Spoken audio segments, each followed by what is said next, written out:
Alright YouTube, now it's Saturday, March 16th, a couple days later from when the last video was shot. Angel's in a good mood. It is just super nice out here. Spring has come to visit us for a little while, but we're supposed to get a lot of rain and some cold weather, and it's even changing to some flurries for tomorrow. So we're going to enjoy our day while we can. But yeah, last night we went ahead and got this thing sitting up on my tall jack stands, took my big heavy duty truck stands out from underneath the Torino. No sense in leaving it up in the air if I'm not really going to work on that header project until this truck's done. One thing at a time is always my motto, if possible, unless there's an emergency. But today we're going to start knocking dents out of this thing. Now it's up high, you can see it's a pretty big dent there, but we can knock most of that out, use a minimum amount of Bondo. Even though I kind of broke that rule on the that cab corner you see on that side, but that was kind of a different situation. Really, now that I think about it, I could have done something to knock it out, but it's too late. It's good and straight, so we're not going to dwell on that issue. And yeah, we got some dents here, we got some holes to fill in, so we got a lot of work to do this bed. But with weather like this, things go faster because you don't have to,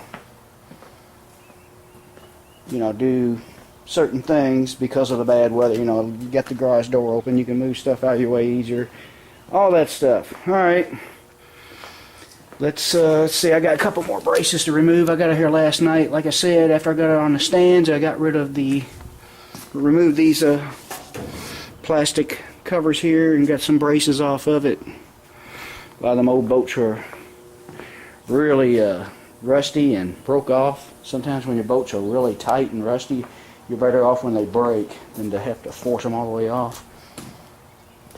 Okay, well, let me set this camera on the tripod, and I guess I'll start out welding some hose. Actually, I got the bed up a little too high. I should have welded them up before I put it on stands. Oh well, we'll deal with it. Hang on, let's get to work. Okay, we are beating some dents out.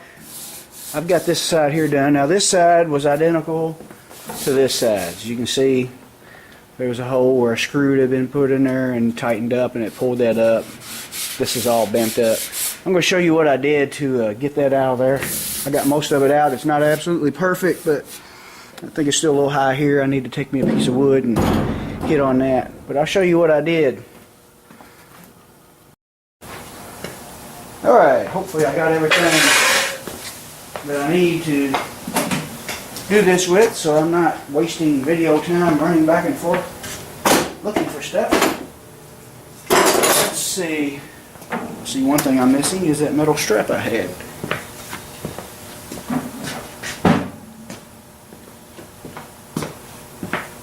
Okay, this right here will work. Alright, flip this lens around here.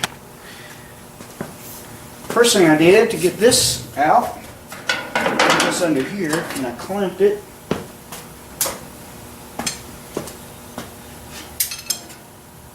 Need some different type clamps here.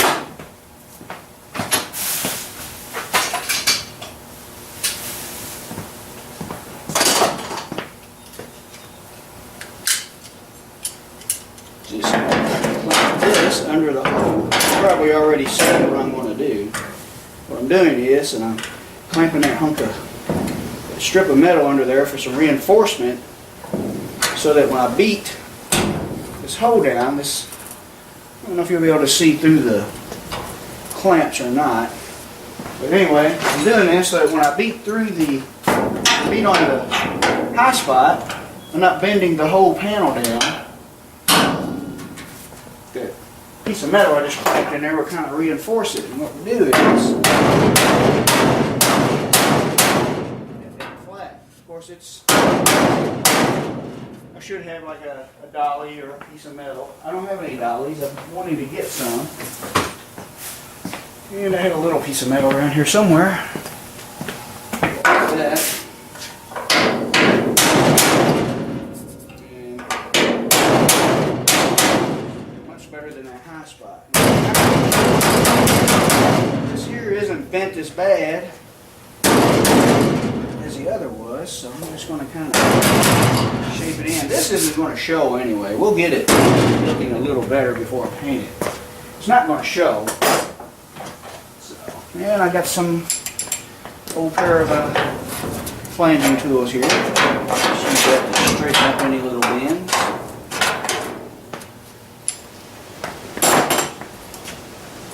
This up.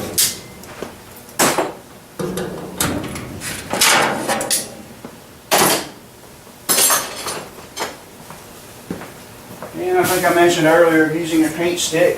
I've talked about it, didn't actually show it. But yeah, this paint stick, you can use it to, it's a little high here. Beat it down. It's really good for high spots, beating them down without dinging your metal with your hammer. And that needs a little bit of body filler. Now there's a dent right there. I'm going to attempt to flatten it out a little bit. It's not much of a dent. It could be filled in. I'm going to use these. I'm going to see how that works. You can really get these tight if you clamp it down and screw it in a little more. Yeah, they got a lot of that out. There you go. Try that with this.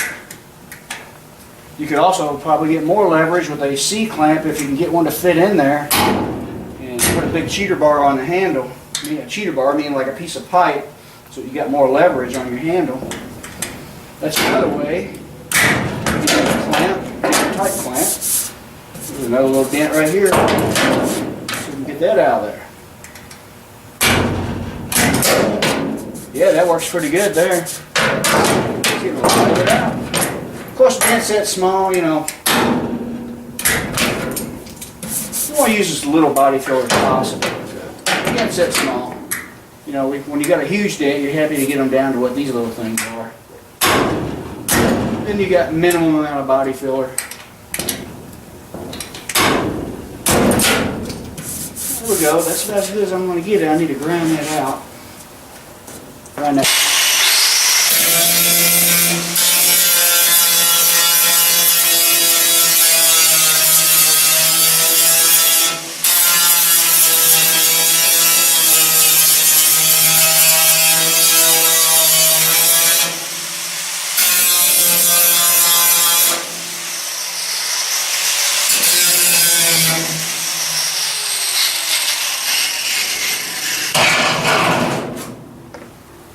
Alright, first thing we're going to do is weld up our hose that somewhere, before I ever owned this bed, before it ever went to the junkyard, drilled into the bed, top of the bed. Who knows what they was mounting. Could have been anything. But we got some on this side. I got two here. Those are all pulled up. We got to beat them down, grind them, then we'll weld them in. We got some more just like the other side right here. Probably had a camper bolted on. Looks like, I don't know what's with the multiple hose. Looks like they kept missing. But yeah, we got a tucker grinder and got to clean our paint off. I'll do the rest of that, and then I'm going to make some slugs. Remember when I did the doors for the mirrors? We're going to make some slugs. Just punch out some little round pieces and stick them in there and weld them in there.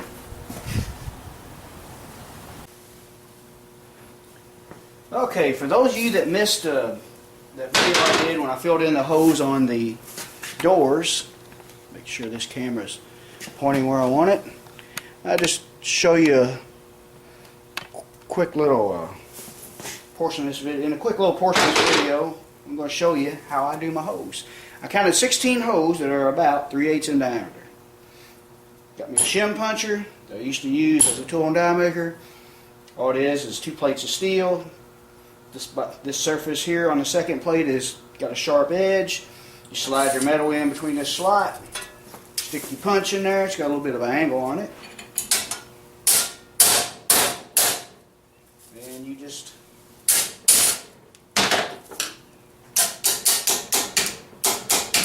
I need to put more relief in that punch, but anyway, you get what we did. There's your slug, and we're going to take that slug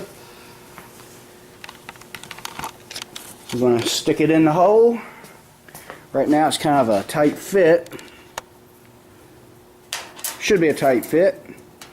Actually, I'm going to have to take my step drill and open those up a little bit so that the 3/8 will get in there, and that way I'll get rid of this rusty metal edge from the years of this bare metal has been exposed to weather from whoever drilled the hole out.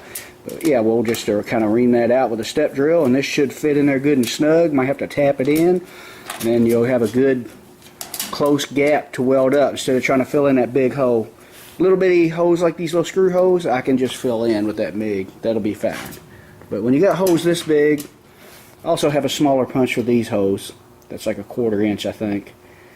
It's good to make a slug somehow or another. You don't have to have a shim puncher. There's other ways. You might use thinner metal and make a hole puncher, a steel hole puncher. Just wanted to show you that.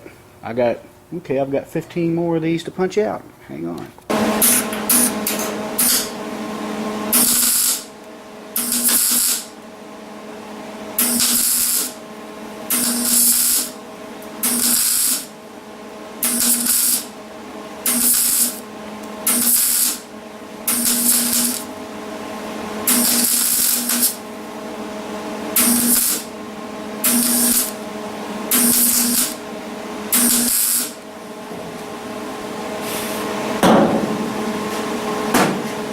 We got one hole welded up.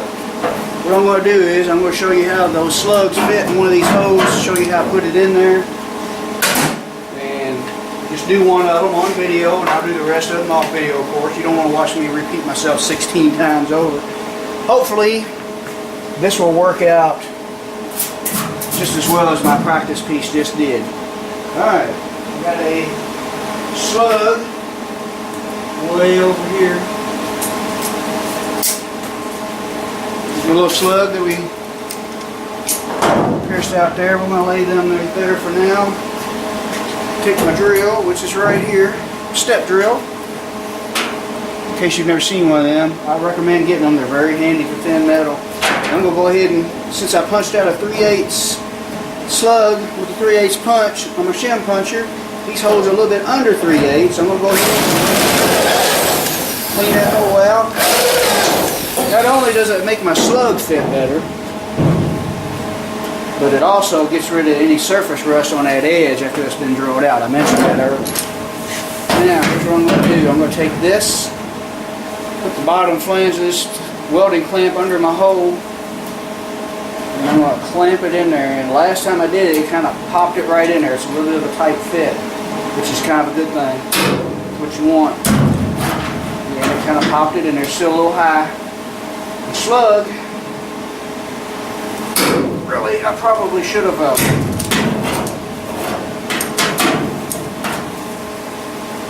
laid those slugs on a hard, solid, flat surface. Kind of hit them with a hammer to flatten them out a little bit. It's sticking up a little bit. Actually, this one is being a little more stubborn than the other one. I could also take my drill on the next one and kind of waller it out and make that hole a little bit bigger. There we go, it's flush, but where it's bent, it's a little low, but that's okay. I can fill that in with weld. It's still better than, filling the whole hole in with weld. Because you know how that can work out sometimes if you ever try to make weld a large hole on thin metal. Sometimes you burn through and make a bigger hole.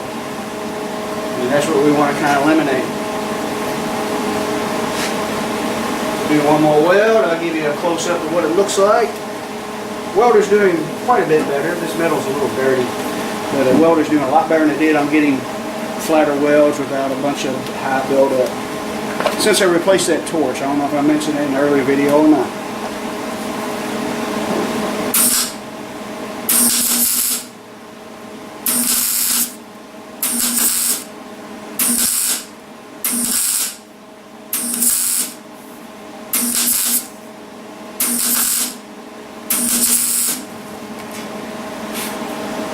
Actually, I'm probably welding a little faster than I should be. I should spot it, give it a few minutes to cool, and then spot it again, give it a few minutes to cool. That will keep your metal from warping.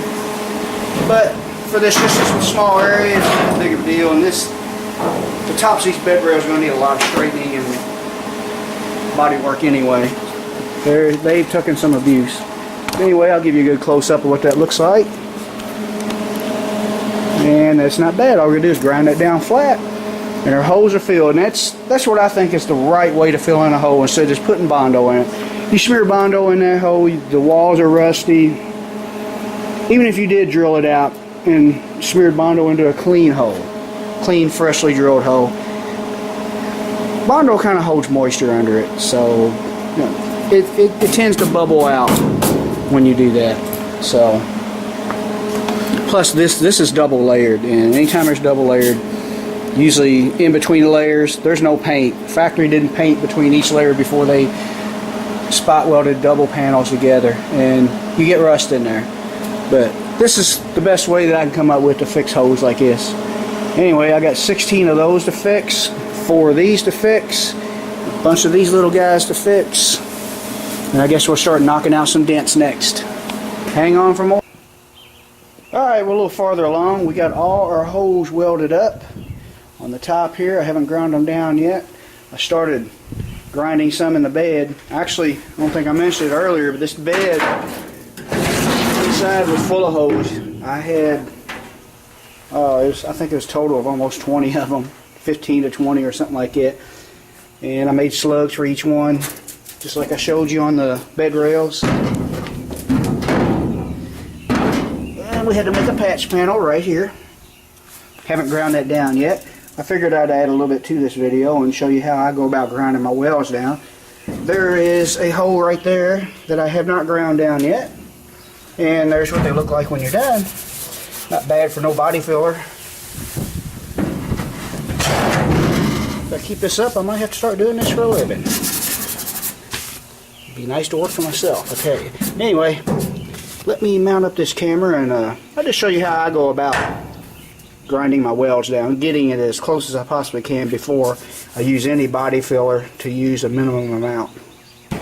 Here's a hole we're going to grind. Got the camera kind of focused in on it, so that's about all you're going to be able to see. Before you do any grinding, you always wear your respirator.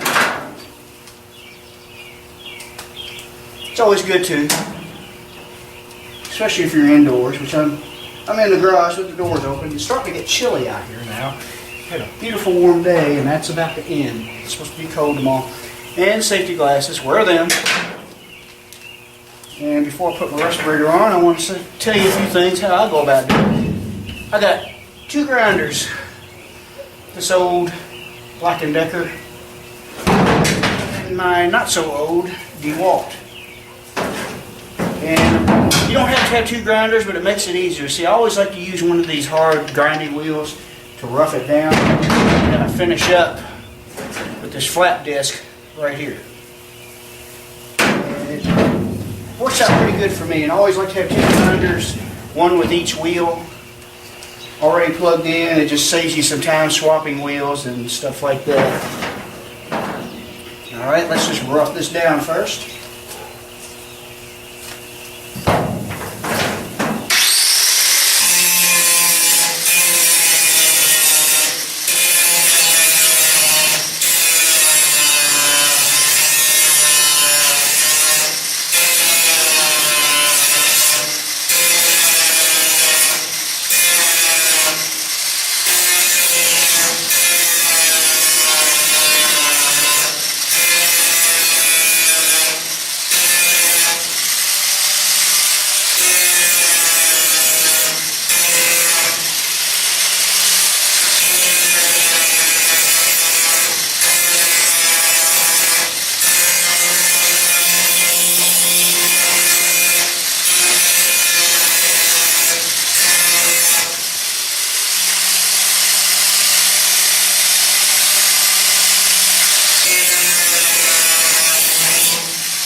Down. I feel a little, actually it's kind of low there, but I want to kind of feather edge that out.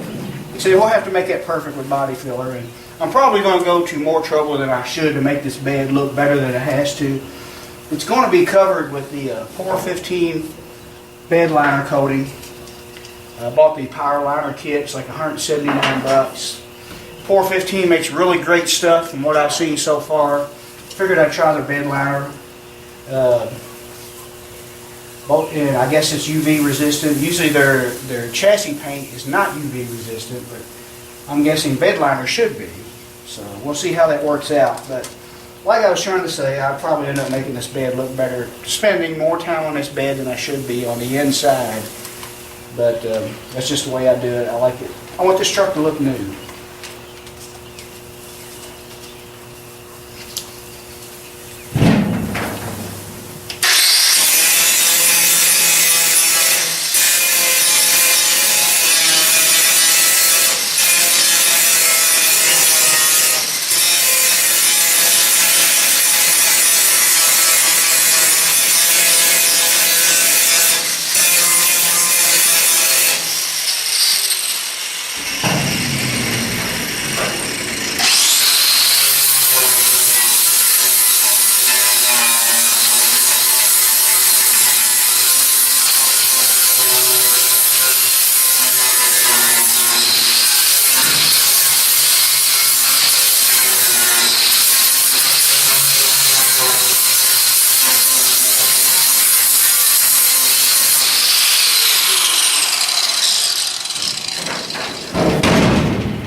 Okay, that one didn't really turn out quite as pretty as the ones I did off camera, and that's because I think my hole is a little too big or the slug a little too small, or vice versa, or both, or whatever.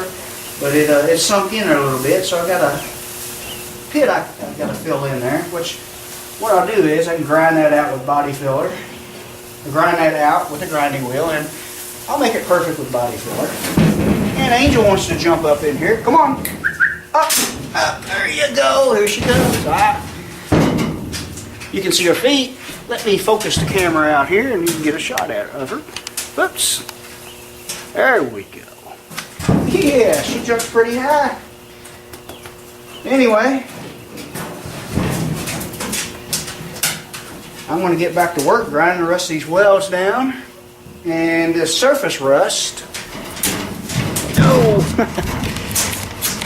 Angel's really wanting in the video. This surface rust, I'm debating on whether to get it. I have a small handheld sandblasting gun that you actually load the sand into the gun, and so I'm tempted to just hit these rough spots here because that's pitted really deep.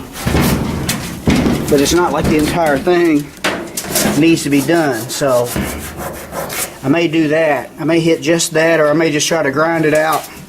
Like you seen, I hit it with my flat disc, and where I was just grinding, and it took it out pretty decent. But those spots there, I want to hit with cover with Power 15 paint. That's supposed to be a good protector for it.